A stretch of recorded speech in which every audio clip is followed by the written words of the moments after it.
Fala pessoal, tudo bem? Professor Lamarck aqui na área, mais uma aulinha saindo para vocês. Vamos entrar aqui na República Democrática Populista, beleza? Deixa aí o seu like, compartilha, ativa o sininho, toda semana tem vídeo novo para vocês.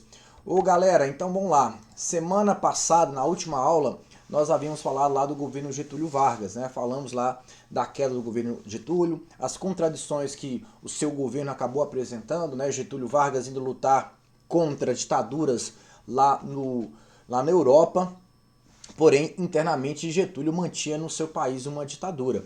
E isso levou ele, né, a algumas contradições e pressões de alguns setores da sociedade e que levou à sua renúncia, ou a um golpe, melhor dizendo, a um golpe que o tiraram também do poder.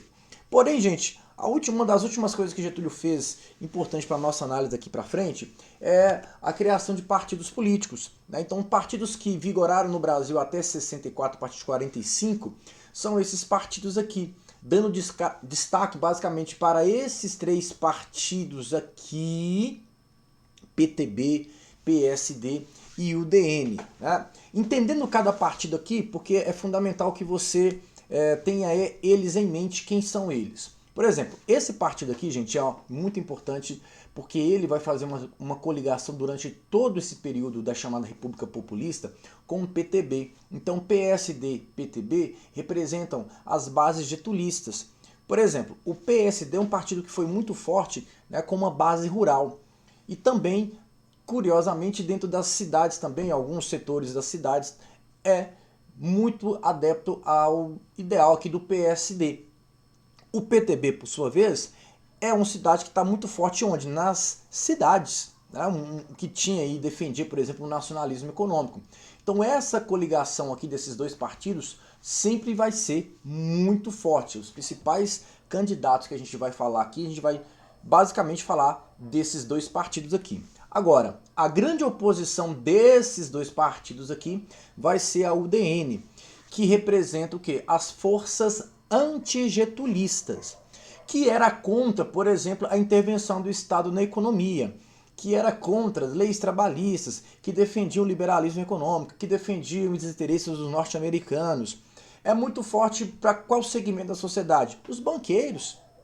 Os banqueiros eram os que mais aderiam isso aqui, os grandes empresários. Vou pegar o exemplo aqui, ó. Carlos Lacerda, dono de jornal, a família dos Assis Chateaubriand, a família dos Marinho, né, do Grupo Globo, o próprio José Sarney. Então esses caras eram muito fortes aqui, dentro da UDN.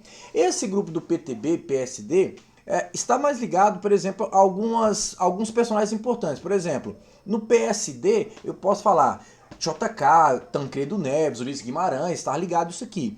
Nesse grupo aqui do PTB, eu posso falar do próprio Getúlio, João Goulart, Leonel Brizola. Então, esses partidos serão muito importantes para a gente entender que, basicamente, nós vamos ter esses dois aqui tentando fazer uma coligação versus esse partido aqui, que era a União Democrática Nacional. Como sempre, o que eu fiz aqui para a gente entender melhor o nosso contexto histórico? Dividir governos, contexto político, a questão econômica, a política interna, a política externa e a questão da sociedade e cultura. O que o Enem ele nos cobra? O que o Enem ele vai pedir para a gente? Bom, ele vai pedir para entender sempre contextos históricos, né? Então a gente sempre tem que pensar em contexto. Qual que é o contexto daquele governo?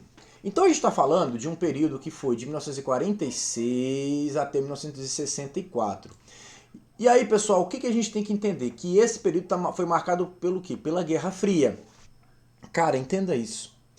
Então, a gente tem que sempre que analisar que eu tenho um contexto histórico de 46 até 64 e de 64 até 85, né, do período chamado ditadura militar. E qual que é o período que está por detrás disso? A Guerra Fria. Então, o governo que iniciará a partir de 1946, já vamos destacá-lo aqui, que é o governo de Eurico Gaspar Dutra. Então, o governo do Dutra, ele vai ser um governo alinhado aos interesses norte-americanos. Ele vai ser eleito pela coligação PSD-PTB. ele no seu governo, ele vai adotar algumas questões interessantes e importantes aqui, por exemplo, com a nova Constituição Brasileira de 1946. Poxa, professor, outra Constituição? Outra Constituição. Então, anterior à Constituição de 46, qual era a Constituição? A Constituição de 37, lá de Getúlio Vargas. Porém, é uma Constituição que tinha como característica o quê? O autoritarismo.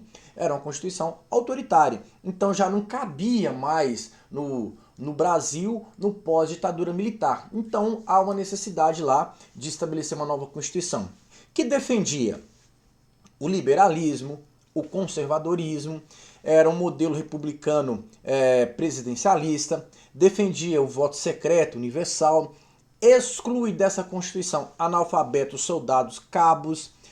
De novo, o sindicato está lá atrelado ao governo, né? Proibição de greve, mandato de 5 anos.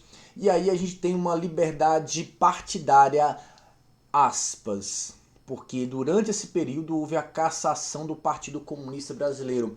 Mas, professor, por que teve a cassação do Partido Comunista? De novo, a gente tem que pensar em contexto. Guerra Fria. Então, havia uma necessidade muito grande ali de impedir o avanço das ideias comunistas. Tranquilo? Outro ponto interessante que a gente tem que observar do governo Dutra é algumas características econômicas, como liberalismo econômico. Gente, o Dutra ele vai promover a abertura de capital brasileiro, né, do país, e vai sanear as reservas que o Brasil tinha. Então, o governo antecessor a ele, o governo Getúlio Vargas, foi um governo que defendeu o quê? O nacionalismo econômico. Entendeu? O nacionalismo econômico, esse nacional desenvolvimentismo defendido lá por Getúlio Vargas, ele vai ser abandonado no governo Dutra. E Dutra vai abrir isso aí, o mercado brasileiro para as empresas norte-americanas, principalmente as norte-americanas, e vai gastar mundos e fundos. E nós vamos ficar sem reservas cambiais. E aí vem crises econômicas sucessivas por essa política econômica, e aí o Brasil ele teve que adotar o seu primeiro plano econômico, que foi o plano SALT. Saúde, alimentação, transporte e energia. Gente, um fracasso, tá? Um fracasso principalmente porque o Brasil houve, primeiro, o esgotamento das suas reservas financeiras, o Brasil teve retração da sua atividade industrial, endividamento, um arroxo salarial gigantesco. E o plano SALT, ele não consegue resolver esses problemas. Para firmar ainda mais essa relação com os Estados Unidos, o Brasil, no governo Dutra, vai abrir a Escola Superior de Guerra, ESG. Isso aqui é muito importante. E informação fundamental aqui, pensando em contexto de Guerra Fria, em 1947, o Dutra ele vai romper, pessoal, as relações diplomáticas com a União Soviética. Então, esse medo do comunismo aqui, ó, esse medo aqui, ele vai romper as relações diplomáticas com os Estados Unidos, ou melhor, com a União Soviética. Então, demonstra que o lado que ele tem, o lado que ele já está definido aí, é o lado dos Estados Unidos. Ok? Bom, o velhinho, que será Getúlio Vargas, né? Bota o retrato do velhinho aí outra vez. Ele vai retornar à cena política, porque quando o Getúlio ele sai lá em 45, gente, logo depois ele vai se tornar senador. Ele vira senador, ele não se afasta da política totalmente, aí ele acaba retornando, ele vai se candidatar a presidente. E ele vai concorrer principalmente aí com a UDN, né? O nome da UDN vai ser a principal pedra no sapato do governo de Getúlio Vargas, no segundo mandato de Getúlio Vargas. Então Getúlio ele entra de novo com o intuito e com a ideia de retornar o Brasil com o nacionalismo econômico. Então ele vai ser eleito, tá? E aqui é importante, tá? Ele é eleito por voto direto, né? E aí, como diz na fala, na época, né? Nos braços do povo. Então ele vai retornar ao poder e de novo defender o nacionalismo econômico. Aqui ele vai esbarrar com uma questão muito importante. Por quê? O cenário político, isso aqui é uma análise importante, tá, gente? O cenário político que Getúlio ele vai lidar a partir de 1951 é totalmente diferente do cenário político que ele lidou lá em 1930. Então ele vai pisar em terrenos que são muito diferentes. Em 1930 ele lidou com a oligarquia do estado de São Paulo, né? Ou seja, os chefes oligárquicas lá em São Paulo. A partir de 51, a gente vai percebendo que o Brasil, isso culpa do próprio Getúlio, né? O Brasil, ele estabeleceu-se o quê? Um país já com maior polo industrial, um país que tem uma vida urbana muito maior do que a vida rural, e temos uma classe média, temos a ascensão de uma burguesia, né, de grupos empresariais fortes, e principalmente os Estados Unidos estavam ali apoiados a todo instante ao governo antecessor, que foi o governo Dutra. Então, quando Getúlio entra, ele vai entrar em choque com esses grupos que estavam no poder. E essa ideia de nacionalismo econômico, por exemplo, com a criação aqui da Petrobras em 1953, tinha como fundamentação tirar, como ele dizia na época, as aves de rapina que exploravam nossas riquezas naturais. E essas aves de rapina basicamente eram as empresas norte-americanas. Dando zoom aqui nessa imagem aqui, a gente vai falar o seguinte, ó. A Convenção Nacional em Defesa do Petróleo, magnífica vitória do povo aí, ó. Monopólio estatal, porque a criação da Petrobras é justamente para ter o controle da extração, refino e distribuição do produto. E quem que ele estava lutando nisso aqui, ó? A Standard Oil, que era a principal empresa que explorava essas riquezas aqui no nosso território. Então, Getúlio Vargas, ele vai ser extremamente criticado, principalmente por quem? Pela UDN, porque os udenistas, eles defendiam o que chamavam na época de entreguismo, né? O entreguismo ao capital ligado aos Estados Unidos. E do outro lado você vai ter aquelas forças que a gente vai chamar de nacionalistas, né? Sindicatos, estudantes, os comunistas, que vão defender a famosa campanha do petróleo é nosso. Então, o que Getúlio Vargas faz, o que quando ele entra aqui no poder, ele está lidando justamente com esses elementos. Então ele vai entrar em confronto com essas novas forças políticas que surgem. Bom, ele, por sua vez, né, pela oposição que a UDN vai fazer, a UDN vai fazer várias críticas ao seu governo, inúmeras críticas, né? Por exemplo, quando Getúlio Vargas, havia nomeado João Goulart, vamos falar dele mais tarde, para ser o ministro do Trabalho, e João Goulart é um cara muito ligado aos sindicatos, deu aí uma proposta de aumento salarial de 100% para os trabalhadores. Isso foi fortemente criticado, não só pelos grandes empresários, mas pelo próprio exército, que não quis aceitar essa medida de forma alguma. Mas o principal crítico de Getúlio Vargas nesse governo foi quem? Foi o Carlos Lacerda, que houve um atentado contra a pessoa do Lacerda, que acabou assassinando o major das Forças Armadas, e isso levou a abrir uma sindicância, e chegaram lá à conclusão de que esse tiro, essa bala saiu de alguém ligado à segurança pessoal de Getúlio Vargas. Abriram lá uma sindicância, e dessa sindicância, né, começaram a acusar Getúlio Vargas que foi ele o autor ou o mandante do crime. Então, por muita pressão, Getúlio Vargas acabou o quê? Promovendo o suicídio, o tal suicídio, né?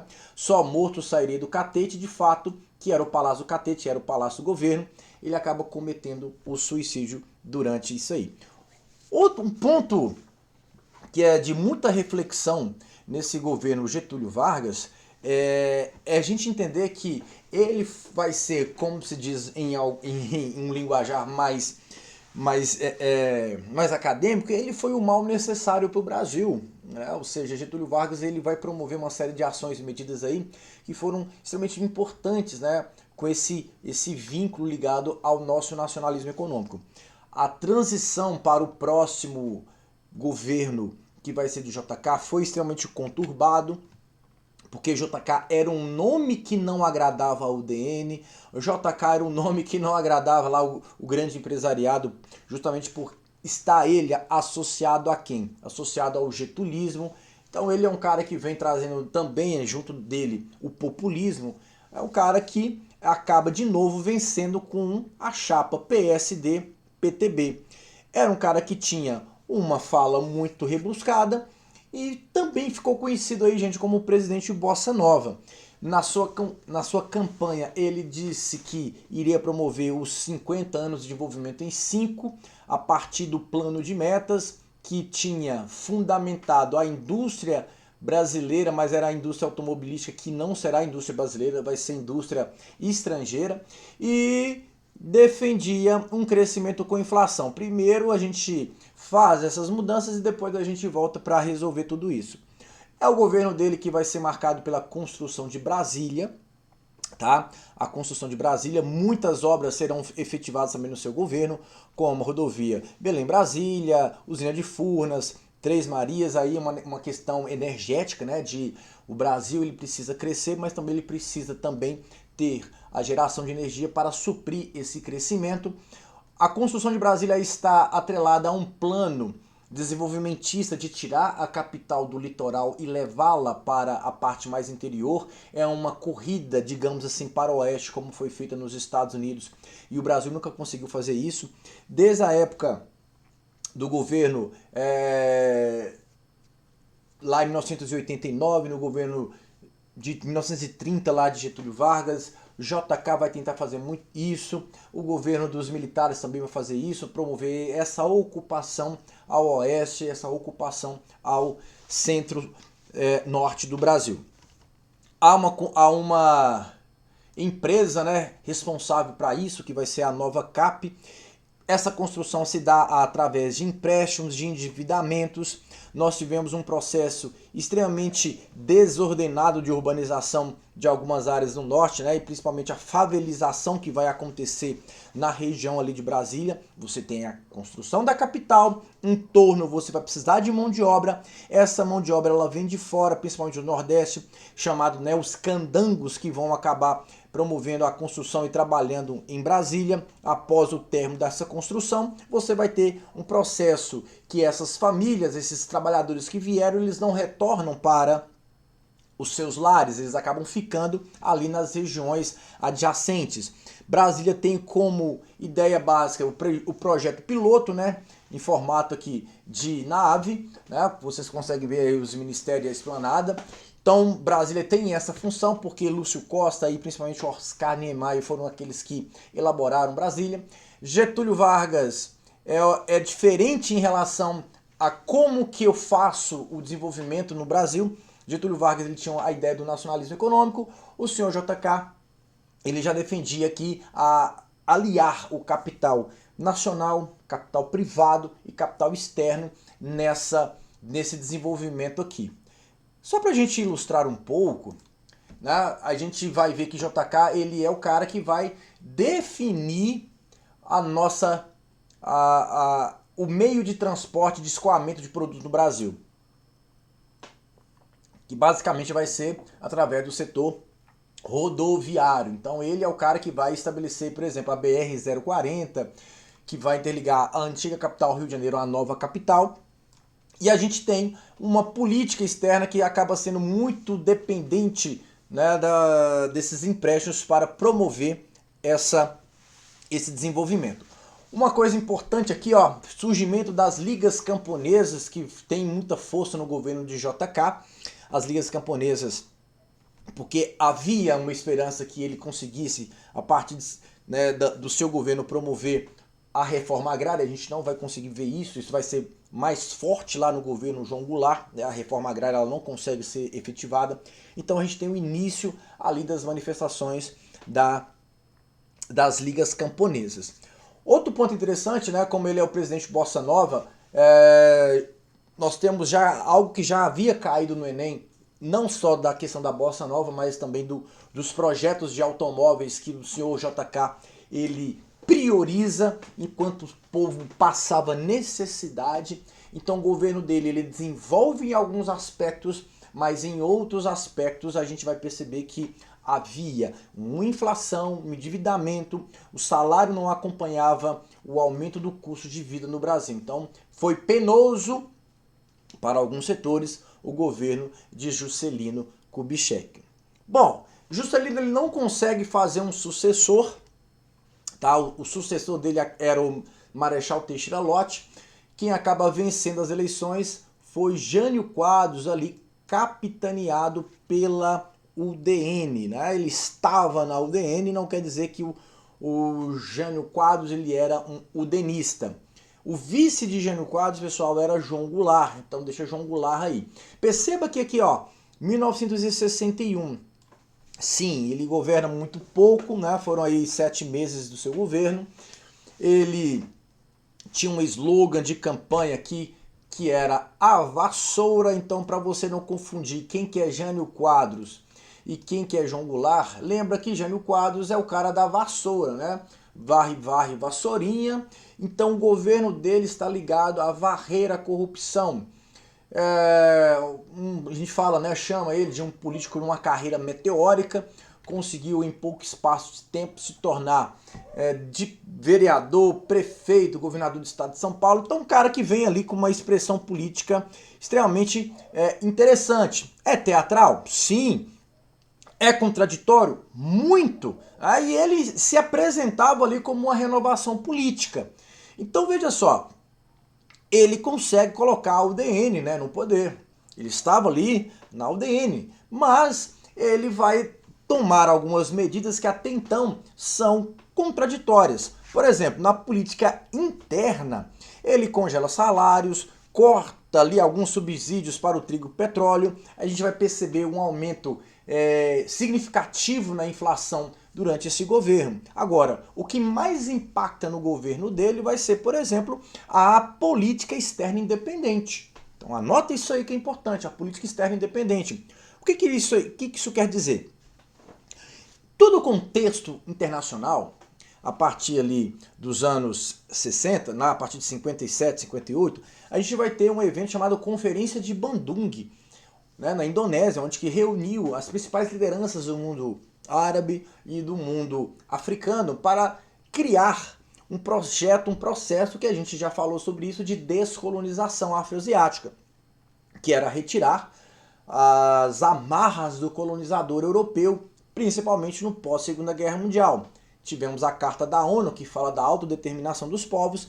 Então, baseado nesse princípio, essas nações começam então a lutar pelas independências.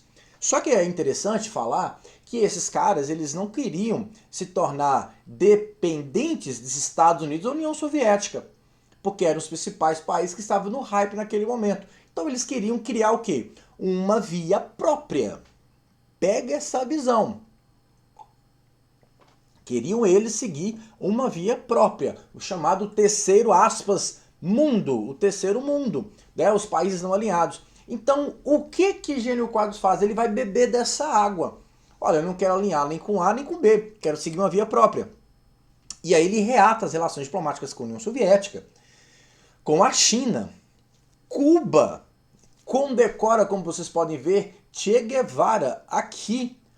Peraí, o cara foi eleito ali com todo o apoio da UDN, que é um partido que defende os interesses norte-americanos, os grandes banqueiros, empresários do Brasil, contra o comunismo. E aí eu chamo um grande líder de uma revolução de guerrilha, né, que mais tarde se declara comunista aqui no meu país e o condecoro. Então essa contradição é extremamente questionada dentro do Brasil. Outras medidas que a gente vai chamar de medidas moralizantes é a proibição de brigas de galo, uso de biquíni na praia. Então é um governo que teve lá as suas crises, que teve as suas nuances, né, de devaneios e loucuras, podemos assim dizer. E aí ele, do nada, simplesmente do nada, diante de algumas pressões da sociedade, de algumas pressões internas da própria UDN, ele simplesmente diz que forças ocultas estão forçando a sua renúncia. Na charge diz, forças armadas de novo. Aí não, forças ocultas. Nunca se soube se estavam armadas. E aí ele escreve aqui o bilhetinho, né, falando, né, da sua renúncia, né, ele entrega ao Congresso Nacional a sua carta renúncia. O que é importante falar? Que ele também é conhecido como presidente dos bilhetes, né? Então ele tem ali uma renúncia inesperada. Talvez ele quisesse de fato que o povo manifestasse a seu favor e que saísse o povo às ruas pedindo para que ele retornasse. Mas isso de fato não aconteceu. O fato é que o seu vice, João Goulart, era um cara que sempre esteve ligado ao sindicalismo, é um cara que esteve sempre ligado ao PTB, e o PTB é um partido que tem como pano de fundo ali um pouco mais à esquerda, dentre os demais partidos que nós já falamos aqui. Então o PTB, ele teve todo o apoio ali no governo na pressão em relação à posse de João Goulart, e João Goulart estava onde? João Goulart estava na China. Foi lá parabenizar o Mao Tse-tung pelo sucesso da Revolução Comunista. Só que internamente não queriam deixar ele assumir. Isso é importante, não queriam deixar o João Goulart assumir. Justamente porque existia esse temor do comunismo na figura de João Goulart. Então, gente, ó, aqui a gente vai entrar num ponto que é extremamente interessante, que é o seguinte: haverá internamente o que a gente chama de movimento pela legalidade, ou campanha da legalidade, capitaneada pelo Leonel Brizola. Então, Leonel Brizola, cunhado dele, vai começar a colher algumas assinaturas e uma pressão interna dentro do Congresso Nacional para cumprir-se a Constituição, porque era legal que ele, enquanto vice, assumisse. Só que, por outro lado, existia ali uma pressão dos militares, da própria UDN, né, e outros grupos a impedir que ele assumisse. Após muita negociação, ele vai assumir, porém é uma posse negociada. Anota isso aí. Por que uma posse negociada? Porque teremos que adotar o parlamentarismo no Brasil. Sim, então você tinha um presidente e tinha um primeiro-ministro. Por exemplo, Tancredo Neves foi primeiro-ministro do governo de João Goulart. Então, para que isso, professor? Para tentar reduzir o poder político de João Goulart, para que ele não governasse o Brasil com plenos poderes. Para que vocês também tenham noção, Jânio Quadros é uma coisa, tá, gente? É o cara da vassoura. João Goulart era o vice dele. Só que talvez você vai ver em algum jornal, em algum texto de autor, o termo Jango. Jango não é Jânio. Jânio é o da vassoura. Jango é João Goulart, tá? Só para você entender isso aqui. Então, há uma posse negociada no governo aqui do João Goulart, né, do Jango. Só que isso não vai durar por muito tempo, né? Nós tivemos um plebiscito para que a população volte a votar, né, qual sistema de governo eles queriam, que se continuava o parlamentarismo ou retornava o presidencialismo, e a maioria esmagadora prefere o retorno ali do presidencialismo. Quando de fato ele assume com os poderes totais, digamos assim, ele vai adotar alguns programas de crescimento, como o Plano Trienal, que tinha por detrás dele o Celso Furtado, renomado economista. Desse plano trienal, ele vai lançar as famosas reformas de base, e aqui é um ponto-chave para o Enem. Essas reformas eram a reforma agrária, educacional, uma reforma fiscal, uma reforma urbana. Então era uma reforma que atacaria de fato alguns setores do Brasil, segundo ele, que eram necessários para que houvesse ali uma melhora na distribuição de riqueza e renda no Brasil. Bom, se a gente fala de uma reforma agrária, e aí eu entro com Francisco Julião, líder ali das ligas camponesas que eu falei lá no governo JK, começa a seguinte frase, né? Reforma agrária na lei ou na marra. Então muitos latifundiários perderiam terras se de fato essas reformas acontecessem. Uma reforma educacional que tornaria um ensino equitativo a todos, uma reforma fiscal onde, né, o rico pagaria percentualmente mais imposto do que o pobre. Então veja só, reformas que foram discutidas lá atrás, 2025, são discutidas hoje. Então esse cara que de fato ele queria promover algumas reformas na sociedade brasileira, que atacaria diretamente quem? Os interesses da elite conservadora brasileira. Isso fez com que polarizasse ainda mais os grupos de esquerda e os grupos de direita. E essas propostas, né, de novo começam a soar de forma o quê? De forma comunista, de forma extremista em relação à esquerda. João Goulart, ele vai anunciar as famosas reformas de base na Central do Brasil. A ideia era essa, a gente anuncia as reformas e vamos ver se isso vai ser aprovado, se vai dar certo ou não. Então ele vai lá na Central do Brasil, Rio de Janeiro, promover e exclamar o povo para dar apoio a essa reforma que ele queria promover no Estado brasileiro. Porém, né, ele vai, faz isso bonitinho, né, como tinha que ser feito.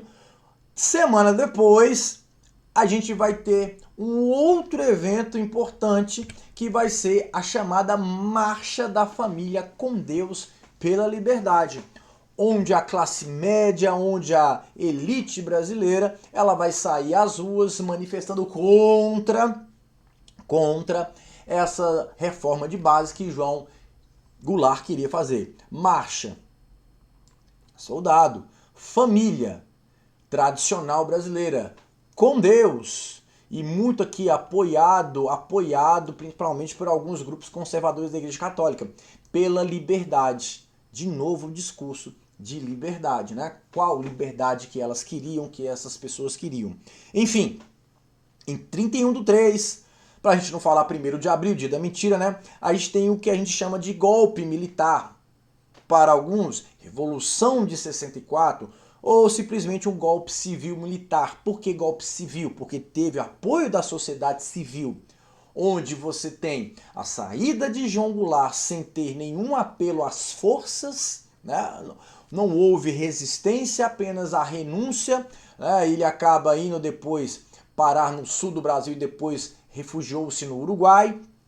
Jango, né? Ele sai e quem vai entrar aqui é o Ranieri Mazzilli, presidente do STF, e vai ficar ali empossado, o Ranieri era presidente da Câmara, ele vai ficar por um tempo até ter novas eleições para a escolha do primeiro presidente militar, que vai ser quem? O senhor Humberto Alencar de Castelo Branco.